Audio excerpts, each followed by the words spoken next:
Morning light spilled across the polished linoleum floors of Westfield High School, casting long, pale reflections that made everything look cleaner than it really was. The building smelled faintly of disinfectant and old paper, a mix of routine and neglect. Inside the nurse's office, Ema Carter sat quietly behind her desk. She had arrived early, as she always did. Before the first bell. Before the chaos. Before anyone remembered she existed. Her hands moved with practiced calm as she checked the contents of a trauma kit: gauze, saline, airway adjuncts, gloves, each item placed exactly where it belonged. Not a single motion wasted. Not a single breath rushed. She didn't hum. Didn't fidget. Didn't scroll through her phone like the others did. She just prepared. Because preparation, in her world, was the only thing standing between life and death. A loud laugh echoed down the hallway. Footsteps followed, fast, careless, loud enough to announce authority. Vice Principal Darren Cole stepped into the doorway without knocking. He didn't look at her at first. People rarely did. Instead, his eyes scanned the room like it was an inconvenience he'd been forced to visit. "Well," he said, clapping his hands once, sharply, "there she is." Ema looked up. Neutral, present. "Good morning." Cole gave a short, humorless smile. "Morning, though I wouldn't get too comfortable." He stepped inside, adjusting his tie, the kind of gesture that suggested importance rather than necessity. Behind him stood the new district health coordinator, Melissa Grant, clipboard in hand, expression already decided. Judgmental. Ema stood. "Is there an issue?" Melissa flipped the page. "Oh, several," she said flatly. Cole leaned against the counter, arms crossed. "We've been reviewing staffing across the district, budget cuts, optimization, you understand." Ema didn't respond immediately. She simply watched, listening more than reacting. "We determined," Melissa continued, "that your qualifications exceed the needs of a school environment." A pause. A deliberate one. "As in," Cole added, "you're overqualified." He said it like it was a flaw. Like competence had become inconvenient. Ema's expression didn't change. "I see," Melissa continued, almost relieved by the lack of resistance. "You've listed extensive emergency care experience, advanced trauma certifications, and," she hesitated, squinting slightly at the page, "multiple overseas medical deployments." Cole snorted softly. "Bit excessive for handing out ice packs and checking fevers, don't you think?" Silence settled in the room. Heavy. Uncomfortable. But only for them. Ema simply stood there. Still. Grounded. "We believe," Melissa said, "a less specialized nurse would better align with district needs." Cole straightened. "So, effective immediately, today will be your last day. No ceremony. No acknowledgement of years. Just dismissal." Ema nodded once. "Understood." That was it. No argument. No defense. No mention of the long nights. The emergencies no one knew about. The quiet interventions that had already saved more lives than this building would ever realize. Cole blinked, slightly thrown off. "You're taking this well." Ema met his gaze. "You've already made your decision." Melissa shifted, uncomfortable now. "Well, yes." "Then, there's nothing to discuss."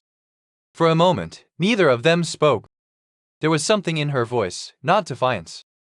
Not submission. Something else. Something they didn't understand. Cole cleared his throat. "Right, well, make sure you turn in your badge before you leave."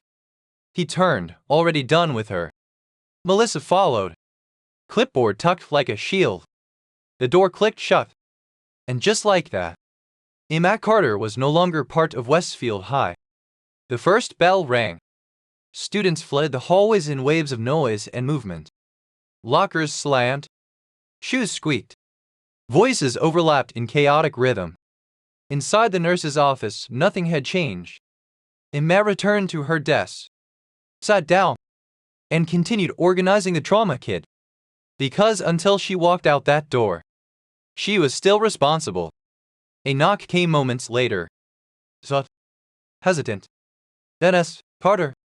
A student. Freshman, maybe. Ill. Holding his stomach. "Come in," she said. He stepped inside slowly. I don't feel so good. Ema gestured to the exam chair, as if her movements were precise, efficient. She checked his pulse, skin temperature, pupil response. Did you eat this morning? He shook his head. Just energy drinks. She nodded. Of course. Any pain? Just dizzy. She handed him water. Small sips. Her voice remained calm. Measured. Like nothing outside this room existed. Like the decision made 10 minutes ago had no power here. Because in this space, it didn't. Across campus, in the administrative wing, Cole laughed again. Already moving on. Already forgetting. She didn't even argue, he said. Melissa shrugged. Some people know when they're not needed. But neither of them noticed the line on her file. The one they didn't understand. The one they didn't bother to question. Because to them, Ema Carter was just a school nurse. Back in the office, the student's color began to return. What? She asked. He nodded. Yeah. Good. She handed him a granola bar. Eat this, slowly. He hesitated. Are you leaving? She paused. Just for a second. Yes. His face fell. You're the only one who actually listens. Ema didn't respond right away. She simply adjusted the bandage tray. Checked the clock. Go to class when you're ready. He stood. Reluctantly. Thanks, Ms. Carter. The door closed behind him, and the room fell silent again. On her desk sat a worn leather bag, unassuming, out of place in a school setting. Inside it, carefully packed, were tools no school nurse should ever need. Specialized airway devices, field-grade sutures, compact diagnostic equipment. Things that didn't belong in a place built for scraped knees and mild fevers. Things that suggested a different life, a different world. Ema glanced at the bag, then closed it. Outside, clouds began to gather. Slow, heavy, unnoticed. Because no one at Westfield High knew that by the end of the day, everything would change. The sky above Westfield High shifted almost imperceptibly. What had begun as a pale blue morning now carried a weight to it, thick gray clouds rolling in like a quiet warning no one thought to question. Inside the building, the day moved forward as it always did. Predictable. Routine. Unaware. In the nurse's office, Ema Carter finished documenting her last student visit with careful precision. Her handwriting was neat, controlled. Every detail mattered. It always had. Even now.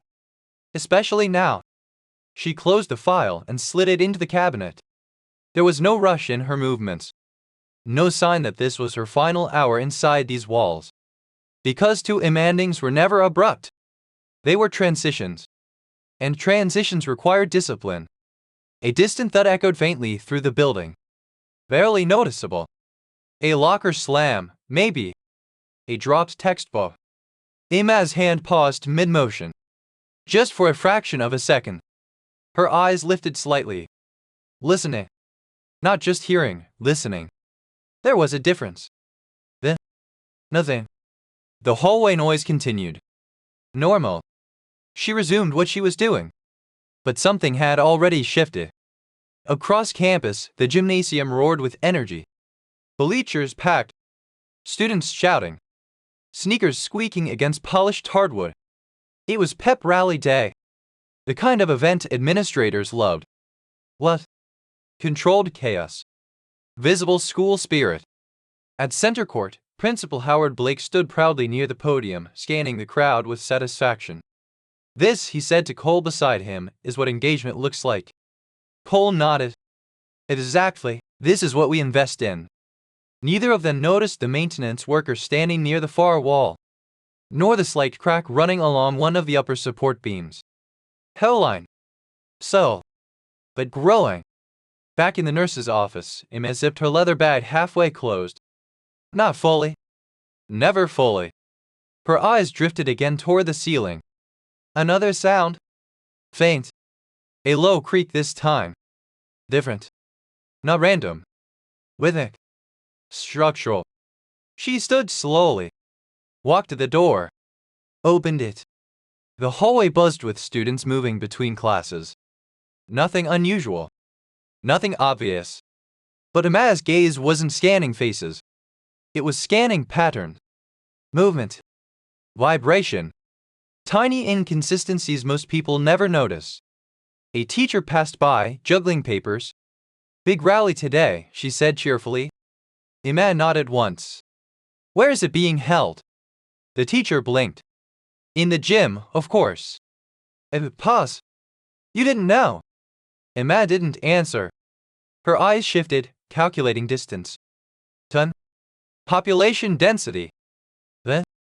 Thank you. She stepped back inside. Closed the door. She moved quickly now. Still calm. But faster. Deliberate urgency. Her hand reached for the phone. Huzz. Then lower. Instead, she grabbed a small notepad and wrote something down. Short. Precise. She tore the page and placed it on the desk. Limit capacity in gym. Structural stress indicators present. She picked up the receiver. Dialed the front office. It rang twice. 3 times. Then, administration, came Melissa's voice. Ema spoke evenly. This is Nurse Carter. I need you to reduce the number of students in the gym immediately. Pause. Then a sigh.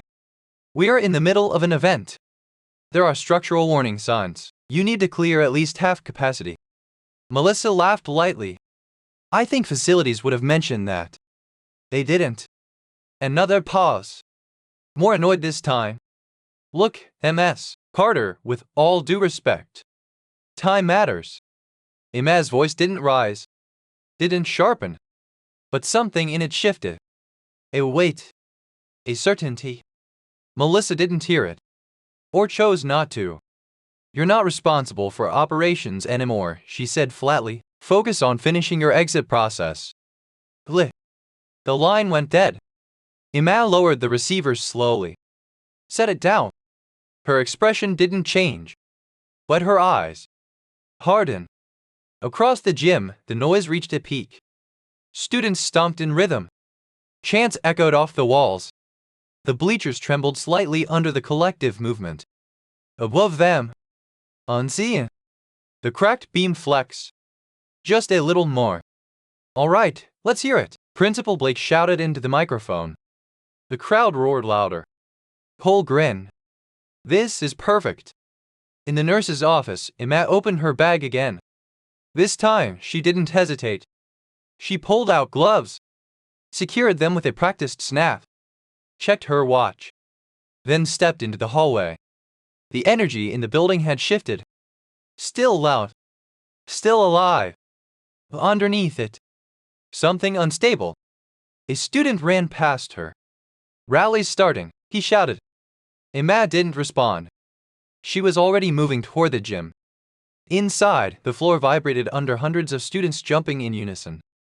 The sound was overwhelming, deafening, controlled chaos, but not controlled enough. Ema entered through the side doors. Her presence barely noticed. Just another adult in a sea of movement. But her eyes focused upward, tracking the structure, the beams, the stress points. Her gaze locked onto the crack, now slightly wider. Her breathing remained steady, but her mind calculating. Load distribution, failure points, time to collapse. Not minutes, less.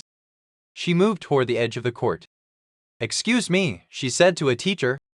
We need to stop this. The teacher barely glanced at her. No, now. Ema stepped closer. The structure is compromised. The teacher frowned. What? But before the question could fully land, a sharp, vehement sound cut through the gym. Trip. It was louder than anything before. Different. Final. The music stuttered. Students froze. For half a second. Confused. Uncertain. Ema didn't freeze. She turned instantly. Eyes already tracking the failure point. Everyone out, she shouted. Her voice cut through the noise with surgical clarity. Move now. But confusion slowed them. Hesitation. Looking to authority. Waiting for confirmation. Principal Blake grabbed the mic. Everyone remained calm. The second crack came. Louder. Deeper. And then, everything gave way. The upper bleachers section collapsed with a deafening roar. Metal twisted. Wood splintered. Bodies fell. Screams tore through the air. Dust exploded into the space, choking everything in gray. The floor shook. Lights flickered. Chaos erupted. And in the center of it, Ema Carter moved. Not with panic. Not with fear. But with precision. Because this was not new to her. For one suspended heartbeat, the gymnasium became unrecognizable. The air turned white with dust and powdered concrete. The overhead lights flickered against a storm of falling insulation and fragments of steel. A banner that had once hung proudly over center court now sagged in torn ribbons across twisted bleacher rails. Then the screaming started in full. Not one scream. Hundreds. Children calling for teachers. Teachers calling for help. The shrill cry of metal still settling under impossible weight. The raw, panicked sound of people realizing that this was not a drill, not an accident that would be explained over the intercom, not something they could laugh off later in the cafeteria. This was real. And it was happening now. Ema Carter was already running before the dust fully settled. Her body moved low and fast through the haze, one hand shielding her eyes, the other reaching automatically into the side pocket of her leather bag. A small flashlight? She clicked it on and swept the beam through the chaos. Her mind broke the disaster into priorities instantly. Structural instability. Mass casualty environment. Unknown number of trapped victims. Possible spinal trauma. Possible crush injuries. Airway compromise likely. Panic amplifying mortality. She didn't need a second to think. She had already started. Everyone who can walk, move to the exits, she shouted, voice cutting through the confusion with terrifying clarity. Do not run. Do not go near the collapse. Her command carried. Not because of volume. Because of certainty. Students turned. Teachers blinked like they had just woken from sleep. And then they moved. Not all of them. But enough. Ema dropped to her knees beside the first injured student she saw, a teenage boy pinned under a twisted aluminum support. He was conscious. The blood streaked down the side of his forehead and disappeared into his collar. His chest rose too quickly. Too shallow. Shock beginning. Hey, Ema said, her voice instantly softer, grounded, controlled. Look at me. His eyes fluttered toward her. I can't feel my leg. Don't move. Her gloved hands moved over him with terrifying speed and tenderness at once. Neck alignment, pupil check, chest symmetry, distal pulse. She looked at the support pinning him down. Not enough to crush the thorax, but enough to trap the pelvis and lower limb. Potential femoral involvement. Potential internal bleed. A math problem with a heartbeat. She turned sharply. You, she called to a nearby gym teacher frozen in place. Hold his head exactly where it is. Do not let him twist. The teacher stared. Now. He dropped instantly beside the student, hands trembling. Ema reached into her bag and pulled out trauma shears. One cut. Then another. She exposed the leg. The student gasped. The thigh was already swelling. Wrong shape. Wrong angle. That. Very bad. Stay with me, she said. The boy's lips trembled. Am I gonna die? No, she said immediately.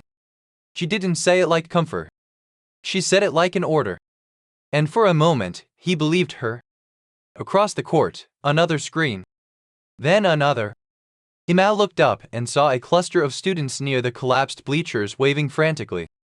There's someone under here. She stood. Assessed. Then shouted toward the entrance doors. Call 911 and tell them this is a mass casualty structural collapse. We need fire, EMS, and trauma support immediately. A teacher shouted back, they're already calling. Then call it in. She sprinted. The floor crunched under broken wood and glass.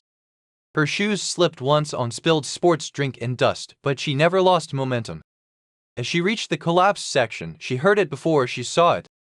A wet, choking sound. Airway compromise. She dropped to the ground and shoved aside a hanging piece of bleacher panel. Beneath it lay a girl no older than 15. Face pale. Eyes half open. A jagged metal bracket had torn through the shoulder area of her hoodie and trapped her against the floor, pinning her awkwardly on her side. Her mouth filled with blood-tinged saliva every time she tried to breathe. One lung may be compromised. Aspiration risk rising. Don't pull it, Ema snapped as two students reached toward the metal. They recoiled instantly. The girl's hand twitched weakly. Ema lowered herself beside her. Can you hear me? A faint nod. Stay with me. She touched the girl's neck. Pulse rapid and thready. She listened to the breathing. One side quieter. Too quiet. Her eyes flicked once to the wound. Then to the position of the metal. Then back to the girl. The calculation finished itself. If they moved her wrong, she could bleed out. If they left her like this too long, she could drown in her own airway. She looked up at the students crouched nearby. I need towels, clean shirts, anything absorbent, and I need someone to keep everyone back. A boy in a varsity jacket stared at her. Are you a real trauma nurse or something? Ema didn't answer. He read. The gym doors burst open behind her. Two local EMTs rushed in with red bags and a stretcher, followed by a school resource officer. They took in the scene and stopped for half a second, the kind of pause people had when the scale of disaster hit all at once. Ema pointed without looking up. Red triage to the east wall, ambulatory patients to the lobby, collapse zone is unstable, watch the overhead supports. One EMT blinked. Who's in charge here? She looked at him for the first time. Do you want to argue or do you want your first save? That answered it. He moved. So did the other. No one asked again. Outside, sirens began to rise in the distance. Inside, the dust still hadn't fully settled. Principal Blake stumbled through the haze, jacket torn at one sleeve, face pale with shock. What is happening? He shouted, voice cracking. Where's security? Where's the protocol team? Ema didn't even turn. Get names and student rosters, she said while stabilizing the trapped girl's airway with one hand, and clear every non-essential person from this room. Blake looked stunned that she had spoken to him like that. For a moment, his ego tried to reassert itself. I'm the principal. Ema finally looked up. And whatever he saw in her face ended the sentence before it began. Because in that moment, she did not look like a school nurse. She looked like the kind of person men listened to when people were dying. Blake swallowed. Then backed away. At the far end of the gym, a teacher screamed, he's not breathing. Ema's head snapped toward the sound. A boy lay flat near the edge of the fallen bleachers, one arm trapped under debris, his body motionless. Another EMT was making his way over, but too slowly. Too much debris. Too many bodies. Too much hesitation. Ema stood. To the EMT beside her, she said maintain manual stabilization. If she decompensates, seal the wound and keep her lateral. Do not pull that bracket. Then she was moving again. Press. Direct. Unwavering. The boy on the floor was maybe 12. Maybe 13. Face ashen. Lips turning blue. One student knelt beside him sobbing, repeating, he just fell, he just stopped. Ema dropped to her knees. Airway. Jaw slack. No effective breathing. Pulse. But there. Not cardiac arrest. Respiratory collapse. She swept the mouth. Blood. Tooth fragments. Possible tongue obstruction. She repositioned the jaw with practiced force. Nothing. Still not enough. She opened her bag and removed a compact airway kit. The nearby EMT saw it and froze. That was not standard school nurse equipment. Not even close. What the hell? Bag him, she ordered. He obeyed before his brain caught up. Ema inserted the airway adjunct with clean, exact movement. No hesitation. No second attempt. The boy's chest finally rose under assisted ventilation. Then again. A ragged gasp escaped him. Color returned by the faintest shade. The sobbing student nearly collapsed in relief. The EMT stared at Ema. "You carry that?" She didn't answer. Her eyes were already scanning for the next critical patient. Because the first 30 seconds were over, and the next 10 minutes would decide who lived. The sirens outside grew louder. Closer. Multiple units now. Fire trucks. Police. Ambulances. The whole world arriving too late to prevent what had already happened. Inside the gym, the scene had become a battlefield. And at the center of it, moving through dust and screaming and blood and steel, was the woman they had fired an hour ago. The first fire engine arrived with a scream of brakes and a blast of air horns that echoed across the school grounds. Doors slammed open. Boots hit pavement. Voices barked over radios in clipped, urgent bursts. Mass casualty confirmed. Structural compromise in gym. Multiple pediatric victims. Inside, the gym had become something unrecognizable. The air was thick, gritty. Every breath tasted like chalk and metal. The floor was no longer a court. It was a triage zone. And time had changed. Seconds stretched. Decisions carried weight. Mistakes would not be forgiven. Ema didn't look toward the doors when the responders flooded in. She didn't pause. Didn't step back. Because in her world, help arriving didn't mean she stopped. It meant she moved faster. A team of paramedics rushed past her with equipment bags and a backboard. One of them, older, experienced, scanned the room rapidly. Then his eyes locked onto Ema. Not because of who she was, but because of what she was doing. Her movements. Her posture. Her control. It wasn't guesswork. It wasn't improvisation. It was command. "Who's running triage?" he shouted. No one answered. Too many voices. Too much confusion. That zone is red, Ema said, pointing without looking up from the patient she was stabilizing. Delayed cases to the west wall, walking wounded out of the building. The paramedic hesitated for a fraction of a second, then nodded. Because even without a title, leadership was obvious. Near the collapsed bleachers, a group of teachers clustered anxiously around a student whose leg was pinned beneath a heavy beam. "Don't move him," one of them insisted. "We have to wait for fire rescue." "What, he's bleeding. We can't risk it." The argument spiraled. Fear disguised as caution. Indecision disguised as protocol. Ema stepped in. "Lift on 3, she said. They froze. "We're not authorized," one teacher began. "Then watch him bleed."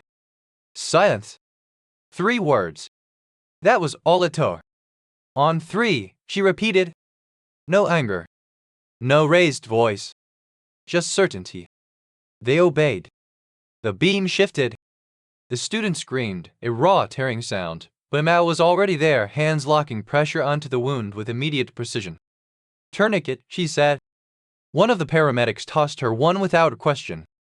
She secured it high and tight. Bleeding slowed, then stopped. The student gasped, trembling. Alive. More responders poured in. Firefighters with helmets and cutting tools. Additional EMT units. Police securing the perimeter. And behind them, a small team from County General Hospital. Doctors. Residents. Administrators. Clean uniforms. Clean hands. Not yet touched by the chaos. Dr. Alan Reeves entered with them. Mid-40s. Confident. Respected. Used to being the most knowledgeable person in any room. He stopped just inside the gym. And what he saw didn't fit his expectations. He had prepared for disorder. For panic. For unstructured emergency response. Instead, he saw zones forming. Patients being categorized. Airways managed. Bleeding controlled. Movement directed. And at the center of it, a woman in a simple school nurse uniform issuing instructions like she had done this 100 times before. Reeves frowned. Who's in charge here? He asked sharply. A paramedic pointed. Reeves followed the gesture. Watched Ema for a moment. Then walked toward her. She was kneeling beside a student with shallow breathing, one hand stabilizing the neck, the other adjusting a makeshift airway seal. Reeves stopped a few feet away. "Ma'am," he said, tone firm, authoritative. "I'm Dr. Reeves from County General. I'll take over from here." Ema didn't look up immediately. She finished securing the airway. "Check the chest rise." Then, "Good," she murmured to the patient. Only then did she stand. Face calm. Eyes steady. "This patient has a compromised airway and possible pulmonary injury," she said. "He needs transport priority." Reeves blinked. Not at the content. At the delivery. Precise. Concise. Correct. She wasn't supposed to sound like that. "Understood," he said. "We'll handle it." Ema nodded once and turned to move away. Reeves watched her go. Something didn't sit right. But he didn't have time to question it. Because another voice cut through the room. "Doctor, we've got a collapsed victim not breathing." Reeves rushed toward the call. At the far end of the gym, 2 EMTs were working over a teenage girl. Chest compressions already in progress. Bag valve mask in place. But something was wrong. "Pulse?" Reeves asked. "Gone," one EMT said. "We lost it 30 seconds ago." Reeves dropped beside them. "Continue compressions." His hands moved in. "Measure." Clinical. Out of book. Because that's how it was done. That's how it was supposed to be done. Across the room, Ema stopped. She turned. Her eyes locked onto the scene. She watched for 3 seconds. 4. What? Then she moved. Reeves was mid-compression when she reached them. "Stop," she said. "You didn't, doctor." "Stop compressions." Now he looked up. "Annoyed. We're in the middle of resuscitation. She's not in cardiac arrest." The words landed like a disruption. Reeves stared at her. "What?" Ema stepped closer, already assessing. "Her airway is blocked. You're pumping a system with no oxygen." Reeves frowned. "We check." "Not correctly." "Science." Tension snapped tight. Around them, movement slowed. People watch. Because now it wasn't just chaos. It was conflict. Authority versus certainty. Training versus instinct. Ego versus experience. Reeves straightened slightly.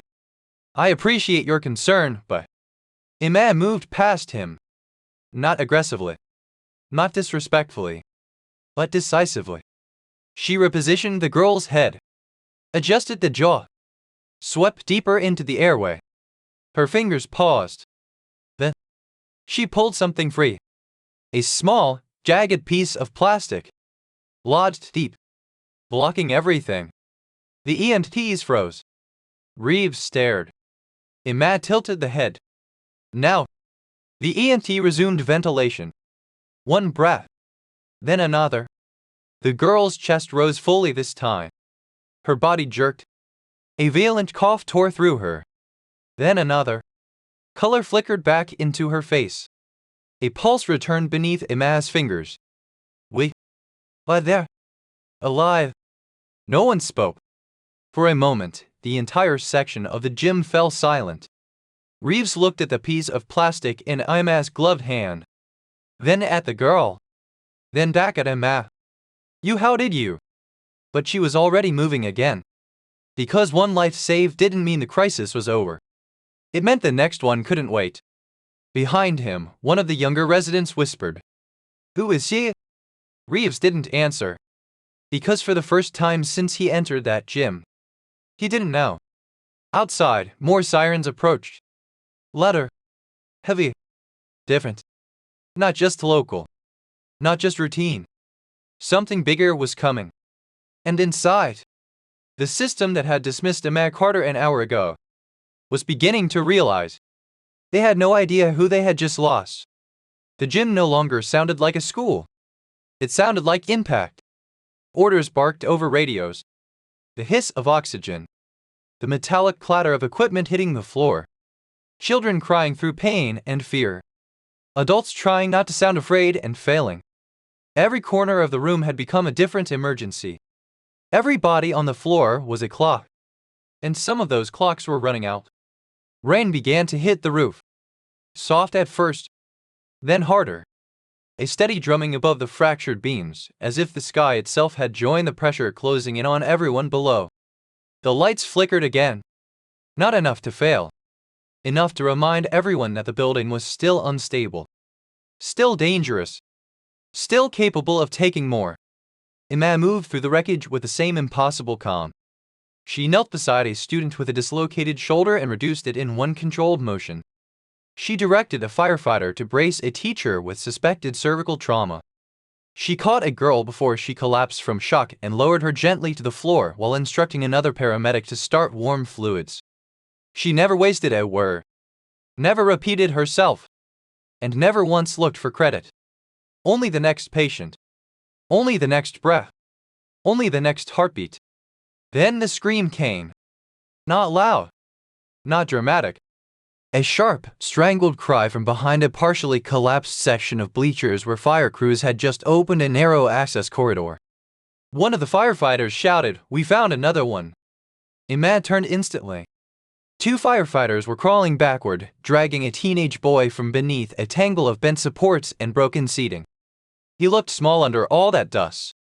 Too small. One side of his chest barely moved. The other moved too much. Wrong rhythm. Wrong shape. And the sound coming from him. A wet, sucking gas. The kind of sound that made trained people go silent. They laid him down on a tarp. A paramedic dropped beside him and tore open the front of his crushed team hoodie. There it was. A puncture wound between the ribs. Tiny on the outside. Catastrophic underneath. Air entering where it shouldn't. Pressure building where the lung should expand. A tension pneumothorax. Best. Lethal. Fixable. But only if someone acted now. Get him to the ambulance, one responder said. He won't make the hallway, Ema said immediately. The paramedic looked up at her.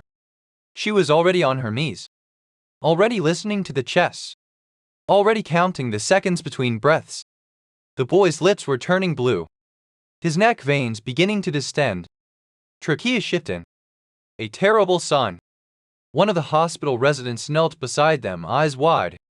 We need a physician for needle decompression, he said. Ema didn't look at him. We need a needle, she replied. Doctor. Reeves appeared moments later, crouching beside the patient. He took one look and his expression changed. He knew exactly what he was seeing. Exactly what needed to be done. But then came the hesitation. Not because he lacked knowledge. Because he lacked certainty in this setting. No imaging. No clean trauma bay. No ideal angle. No legal cover. No comfort. He looked around for a better option that didn't exist. We need to move him, he said. He'll arrest before the doors, Ema said. Reeves clenched his jaw. The resident added, we can wait for transport suction and full thoracic. No, Ema said. The word cut through them. The boy gasped again, weaker this time. A terrible, desperate pull for air that didn't come. His eyes fluttered. Consciousness slipping. Reeves looked at the wound. At the chest.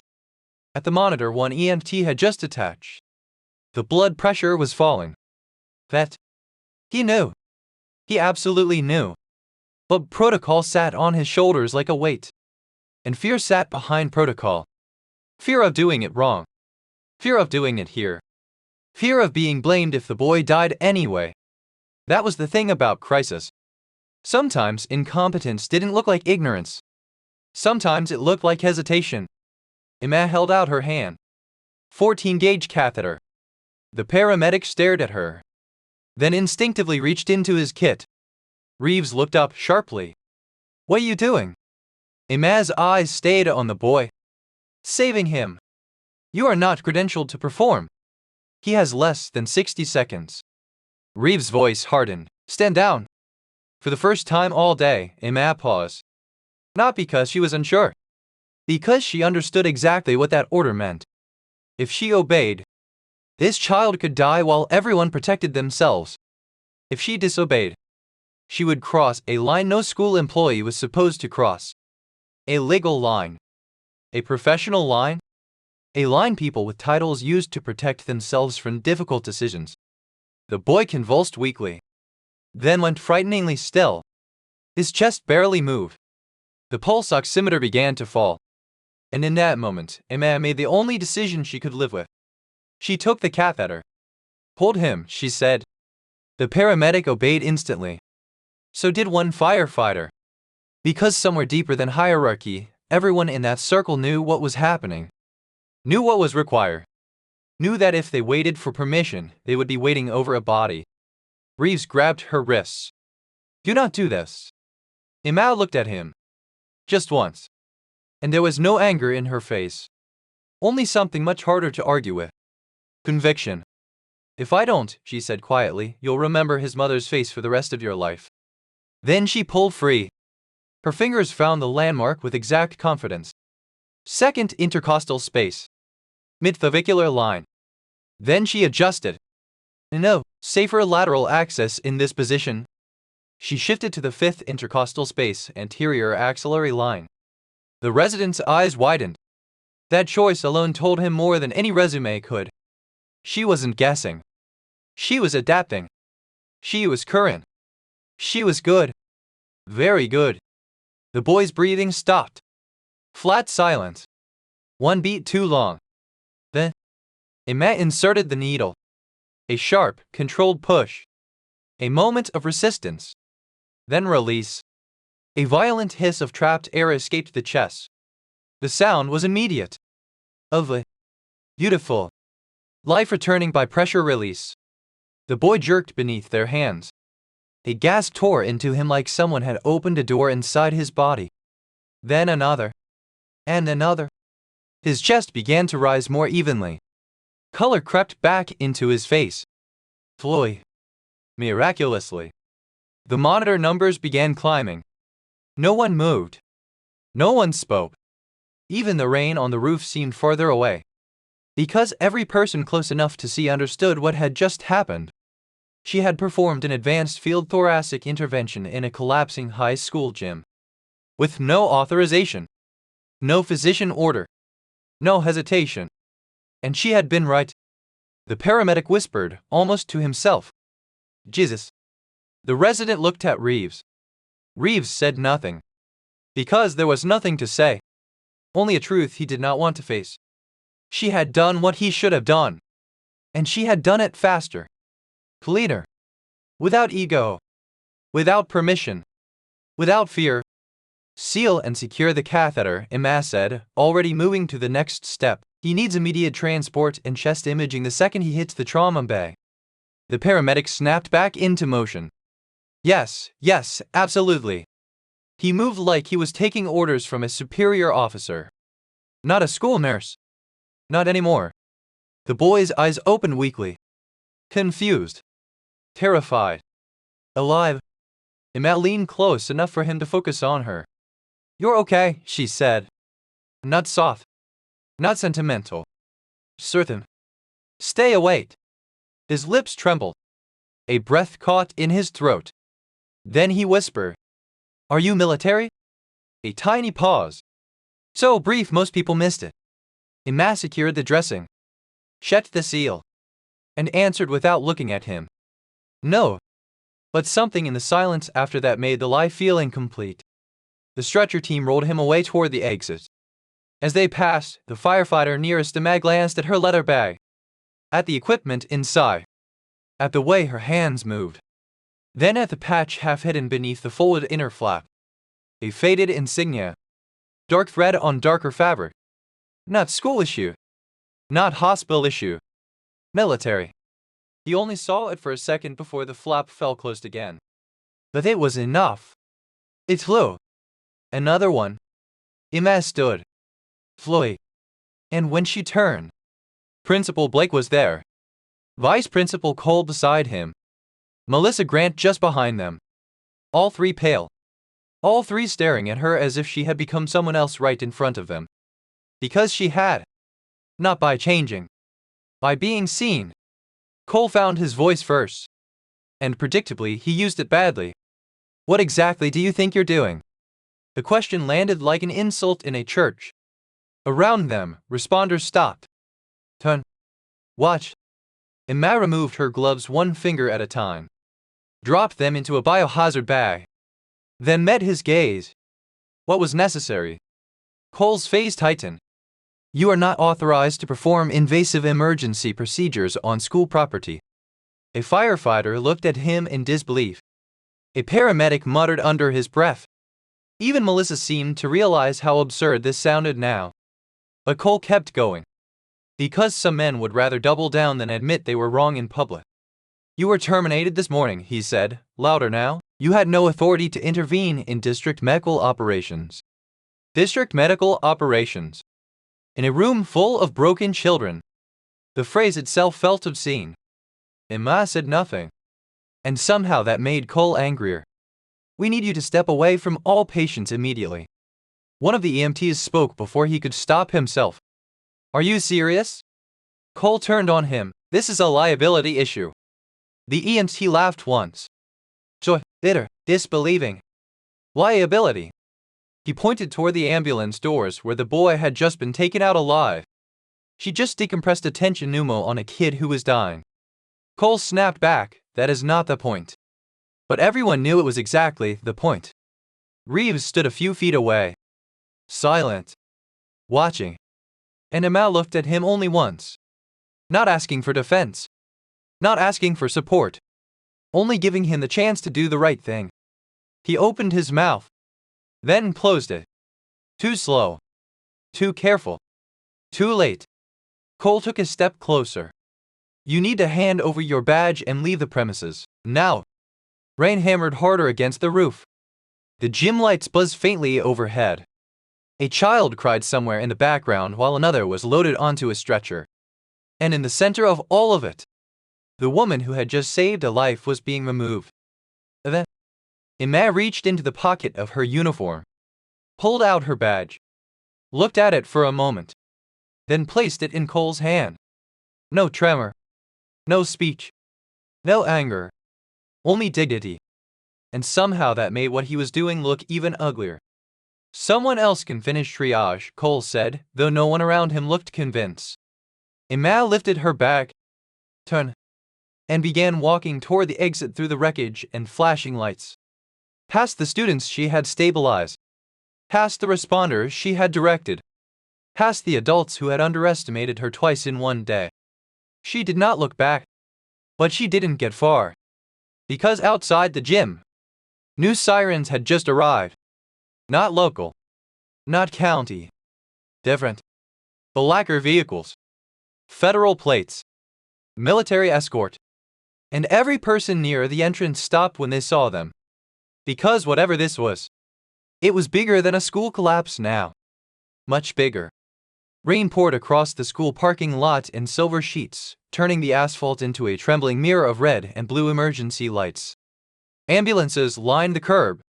Parents had begun to gather behind police barriers, faces pale with fear, phones clutched in shaking hands as rumors spread faster than facts. The gym doors kept opening and closing in violent rhythm, stretchers out, responders in, names shouted, orders repeated, panic held together by procedure and sheer will. And through all of it, Ema Carter walked alone. Not hurried. Not dramatic. Just quiet. Her leather bag hung at her side, darkened by rain. Dust still clung to her sleeves. Someone else might have looked wrecked after what had happened inside. Ema didn't. She looked like someone who had already filed the experience away and moved on to the next thing. That, somehow, made her seem even more out of place. She stepped out beneath the overhang just beyond the gym entrance and stopped for the first time all day. Not because she was tired. Because she was listening. The rain. The engines. The radios. The movement of personnel. Her eyes listed toward the school flagpole bending under the weather. Then she looked down at her hands. There was blood in the crease of one glove line she had missed when removing them. She wiped it away with a folded gauze pad from her pocket. Methodical. Controlled. As if she were already resetting. Already returning to stillness. Behind her, the gym doors burst open again. A paramedic rolled another student toward an ambulance. A mother screamed her son's name from behind the tape. A police officer held her back gently but firmly. Somewhere beyond the lights, thunder rolled low and distant. And then, a different sound. The heavy engines not built for city roads. Everyone near the entrance turned toward the front drive. 3 black SUVs swept through the rain and stopped in a tight line just beyond the emergency perimeter. No sirens. No wasted motion. No uncertainty. The kind of arrival that changed the air before anyone even stepped out. Doors opened in sequence. Men in dark weatherproof jackets emerged first. Not police. Not local. Earpieces. Hard posture. Scanning everything. Protective detail. Behind them came a man in a dark overcoat despite the rain, silver at the temples, expression carved from urgency and authority. Then another. Uniformed. Decorated. Military. A 2-star general. The sight of him alone made several responders unconsciously straighten. Even through the storm. Even in the chaos. Because rank like that did not come to high school accidents. Not unless the accident had touched something far beyond a school. Principal Blake saw them and immediately adjusted his jacket as if posture could make him relevant. Vice Principal Cole stepped beside him, already preparing the polished expression he used for district press photos and donor events. Melissa Grant hovered behind them, clipboard still in hand despite the rain, as though paperwork could protect her from whatever was about to happen. They moved toward the arriving convoy with the instinctive confidence of people who assumed all official attention would eventually orbit them. It did, not for even a second. The silver-haired man approached first. Late 50s. Controlled. Not loud. The dangerous kind of authority never was. His eyes moved once across the school entrance, the ambulances, the responders, the gym doors. Then locked onto Blake. "I'm Daniel Mercer," he said, "Office of Federal Emergency Preparedness." He didn't offer a hand. Blake still tried. "Of course, yes, Principal Howard Blake, we're honored." Mercer cut him off without changing expression. "Where is Ema Carter?" The question landed so fast and so directly that Blake's hand remained hanging in the rain for half a second too long. He lowered it awkwardly. "I'm sorry." Mercer didn't blink. "Ema Carter." General Nathan Hale stepped up beside him, rain sliding off the brim of his service cap. He was broad-shouldered, severe, the kind of man who seemed permanently accustomed to disaster zones. His voice was lower than Mercer's, but somehow even less negotiable. "Where is she?" Cole frowned, trying to recover control. "Why exactly are you asking for our former school nurse?" "Former." He said it with reflexive condescension. And that single word changed something in both men's faces. Mercer's expression cooled further. General Hale's sharpened. "Former," Hale repeated. Cole nodded, mistaking attention for validation. "Yes, she was let go this morning. Unfortunately, she interfered with medical operations during the incident and..." Mercer turned to him slowly. "Interfered?" Not a question. A warning. Cole, not recognizing one, continued. "She performed unauthorized procedures on a student and we've already initiated documentation regarding liability." Mercer stepped forward once. Not aggressive. But enough. Enough to make Cole stop talking. "You terminated Ema Carter," Mercer said carefully, "on the day your building collapsed." The rain hit harder between them. Cole swallowed. "We made a staffing decision based on district." "What? This time it came from General Hale. And the parking lot seemed to go quieter around him. Because men used to command did not need to shout. They simply removed the option of not answering. Blake recovered just enough to point vaguely toward the side walkway. "She exited a moment ago, I believe." Mercer turned immediately. So did Hale. 2 members of the security detail moved ahead, scanning. And for the first time since the collapse, the administrators of Westfield High looked confused in a way that had nothing to do with the emergency. Because whatever this was, they were clearly not in the center of it. Ema was. Under the overhang, Ema heard the footsteps before she saw them. Measured. Disciplined. Purposeful. She turned just as Mercer and General Hale stepped into view through the rain. For the first time that day, she looked surprised. Not dramatically. Just a flicker. A tiny interruption in the stillness. Then it vanished. Mercer stopped several feet from her. Rainwater rolled from the shoulders of his coat. General Hale stood beside him like a monument. Neither man spoke for a moment, because both of them were taking in the same thing. The dust on her uniform, the blood at the cuff, the posture, the eyes, the quiet. She looked exactly like someone they had once known in a very different world. Then, in the middle of a school disaster parking lot, with responders and police and administrators staring from behind them, General Nathan Hale came to full attention and saluted perfectly, without hesitation. The rain ran down his sleeve as his hand rose to his brow. Every conversation within sight stopped. Every movement slowed. Every nearby responder looked over. Because there were only a few kinds of people a general saluted first, and none of them were just school nurses. Ema looked at him for a long second. Then, almost reluctantly, returned the salute. Not casually. Not awkwardly. Correctly. Flawlessly. The kind of salute that lived in muscle memory. The kind that had been earned somewhere far from school hallways and pep rallies. Gasps rose around the entrance. Blake stared. Cole's face went pale. Melissa's clipboard nearly slipped from her hands. Inside the gym doors, even Dr. Reeves had stopped mid-sentence and turned toward the site. Because now everyone was seeing the same impossible truth unfold at once. General Hale lowered his hand first. His voice, when it came, had changed.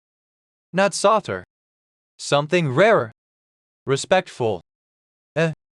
Ema's gaze shifted briefly toward the gym. Then back to him. You shouldn't be here, she said. Mercer let out the faintest breath through his nose. That's exactly what we said when we got the call. For the first time in hours, the faintest suggestion of human feeling crossed Ema's face. Not a smile. Almost one. Dawn in an instant. Mercer stepped closer under the overhang. County Dispatch flagged an unauthorized thoracic decompression performed at scene, he said quietly. There are not many people in this country who can do that under collapsed conditions and still make transport windows. General Hale added, one of them is supposed to be retired. Ema said nothing. She looked back toward the gym again. Toward the students. The ambulances. The chaos. I was working, she said. It was such a simple sentence. So plain. So small. And yet it carried more gravity than any explanation could have. Mercer nodded once. As usual. He glanced past her toward the school entrance where Blake and Cole still stood staring. Then back at her. Did they know? No. General Hale's jaw shifted. Mercer's eyes darkened. Did you tell them? No. Why not? Ema finally looked directly at him. Because I wasn't tired for what I used to be. The rain hammered the pavement between them. Somewhere nearby, a helicopter thudded overhead through the clouds, and no one within earshot forgot what she said next. I was hired to take care of children. Nothing in her voice demanded admiration. Nothing asked to be understood. That somehow made it hit harder. Behind them, Blake took an uncertain step forward. Excuse me, he said, trying to recover ground he had already lost. Could someone explain what exactly is going on here? Mercer turned. Slowly. And the look he gave him was the kind powerful men reserved for those who had mistaken titles for significance. What is going on, Mercer said, is that your school nearly lost more children than it did today because the most qualified emergency medical professional on your property was treated like a liability. Blake opened his mouth. Nothing came out. Cole tried instead. We had no idea who she was. General Hale looked at him with open contempt now. That, he said, is becoming painfully obvious. The gym doors opened again. A resident from County General stepped out, breathless and soaked by the time he reached them. Dr. Reeves needs the nurse, he said instinctively, then saw Hale, Mercer, the security detail, the saluting posture that had just ended, and stopped dead. His eyes went to Ema. Then to the general. Then back to Ema. And suddenly he understood that whatever he had walked into was much larger than his shift. There's a patient crashing inside, he said quickly. Pediatric, crush injury. We may lose him. Every eye turned to Ema. She looked at Mercer. At Hale. Then toward the gym. and the choice was already made before anyone asked. Of course it was. Because this had never been about pride, or humiliation, or being right. Only service. Only the work. General Hale stepped aside immediately. Mercer did too. Neither man hesitated. Because some people, when the moment came, did not need introductions. They needed room. Ema adjusted the strap of her leather bag, turned toward the gym doors, and walked back into the disaster that had just tried to throw her out. Not as a school employee, not as a former nurse, not as a mystery, but as something far more dangerous to arrogant people. The truth.